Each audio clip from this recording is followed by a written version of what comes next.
মুখ্যমন্ত্রীর মালদা সফরের মধ্যে আদিবাসীদের বিক্ষোভ, একাধিক দাবিতে বিক্ষোভ আদিবাসীদের।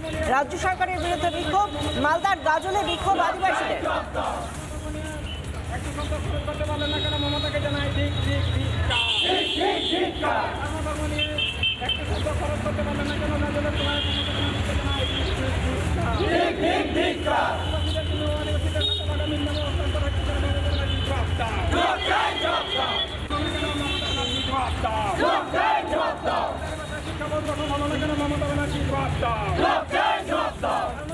গাজলের কলেজ মাঠে রাজনৈতিক সভা, যে সভাতে প্রধান বক্তা রাজ্যের মুখ্যমন্ত্রী মাননীয় মমতা বন্দ্যোপাধ্যায় যে বক্তব্য বলে রেখেছেন, তার মধ্যে আদিবাসীদের সম্পর্কে কোনো কিছু বলেননি, তেমনটাই অভিযোগ করছেন আদিবাসী সিংহের অভিযান।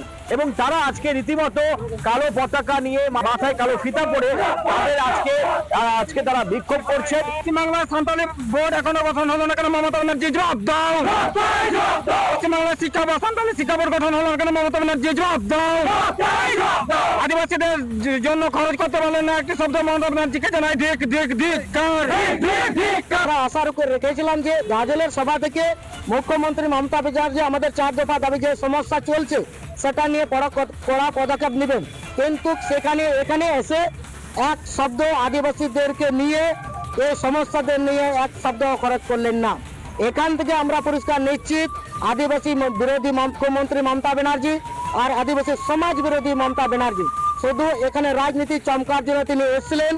মানে ধামসা বাজল আর নাচন কদম দিলে পরে আদিবাসী ডেভেলপমেন্ট হয় না, সংস্কৃতি বিকৃতি করছেন তিনি।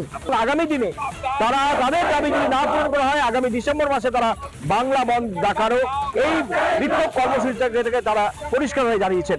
মালদা থেকে দীপঙ্কর গোস্বামী, রিপাবলিক বাংলা। নানা ধরনের কন্টেন্ট দেখার জন্য লাইক করুন, শেয়ার করুন আমাদের ফেসবুক পেজ, সাবস্ক্রাইব করুন আমাদের ইউটিউব চ্যানেল।